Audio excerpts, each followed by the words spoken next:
6 CC కెమెరాలకి సంబంధించిన bills కూడా 5 సంవత్సరాలు ₹1 కూడా ఇవ్వలే. ఈ రోజుకి కూడా ఆ సీసీ కెమెరాస్ పనిచేస్తున్నాయా లేదా అని చూసుకునే నాదుడు కూడా 5 సంవత్సరాలు లేరు.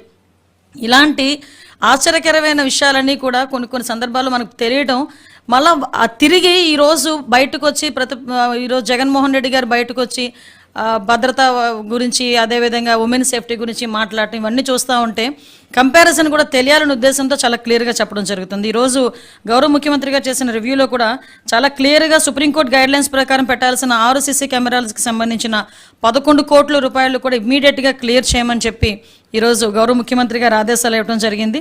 అదేవిధంగా మనకి యాన్యువల్ మెయింటెనెన్స్ ఛార్జెస్ ఉంటాయండి. ఆ మెయింటెనెన్స్ ఛార్జెస్ ఏంటంటే ఈ ఫింగర్ ప్రింట్కి సంబంధించిన ఐడెంటిఫికేషన్ టూల్స్ మనకి యూటిలైజేషన్కి కానీ, అదేవిధంగా పామ్ ఐడెంటిఫికేషన్. ఇప్పుడు ఎక్కడైనా అర్ధరాత్రి బీట్కి వెళ్తారు పోలీసులు, ఎవడో మనకి అనుమానాస్పదంగా తిరుగుతుంటాడు, వాడికి ఇంతకుముందు క్రిమినల్ బ్యాక్గ్రౌండ్ ఉందా లేదా అని చెప్పుకోవడానికి మనం మళ్ళీ తీసుకొచ్చి క్రిమినల్ రికార్డ్స్ తీసుకునాల్సిన అవసరం ఉండేది కాదు.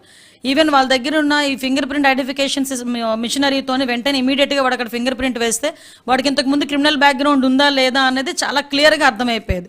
ఇమీడియట్గా వాడికి ఆ క్రిమినల్ బ్యాక్గ్రౌండ్ ఉంది అనుకుంటే కనుక టక్మని తీసుకొని వచ్చి వాడి మీద కేసు పెట్టి యాక్షన్ తీసుకునే పరిస్థితి కూడా ఇంతకు ముందు ఉండేది.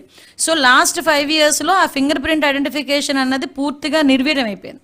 అంటే వాళ్ళు ఏంటంటే వాళ్ళ మినిమం మెయింటెనెన్స్ డబ్బులు కూడా ఆ రోజుల్లో ఇవ్వకపోవటం వల్ల ఈవెన్ ట్రాఫిక్ చలానాల్స్ కానీ, అంటే ఎక్కడైనా ఈ పామ్ ఐడెంటిఫికేషన్స్ కానీ, ఈవెన్ గంజా ఐడెంటిఫికేషన్ టూల్స్ కానీ, వీటన్నిటికీ కూడా మెయింటెనెన్స్ ఇంతకు ముందు ఉండేదా, మెయింటెనెన్స్ అంతా కూడా 5 సంవత్సరాలు పోవటం వల్ల అవన్నీ కూడా మూలన పడిపోయిన పరిస్థితి. మళ్ళీ వాటన్నిటినీ కూడా ఈరోజు రీస్టోర్ చేసి వాటన్నిటికీ కూడా ఏదైతే వాళ్ళ ఛార్జెస్ ఉన్నాయో ₹10 కోట్ల, ఆ ₹10 కోట్ల కూడా ఈరోజు ఇమీడియట్గా రిలీజ్ చేసి వాటన్నిటినీ కూడా మళ్ళీ లైవ్లోకి తీసుకొచ్చి ఏదైతే ఫింగర్ ప్రింట్ ఐడెంటిఫికేషన్ అవన్నీ కూడా మళ్ళీ పోలీసులకు అందుబాటులో తీసుకొచ్చి ఎక్కడైతే నేరాలు జరుగుతాయో, అనుమానాస్పదంగా తిరుగుతారో ఆ క్రిమినల్స్ పట్టుకునే విషయంలో వాళ్ళకి కూడా ఒక మంచి ఆపర్చునిటీ కింద ఇది కూడా భావించుకోవాలి మనం.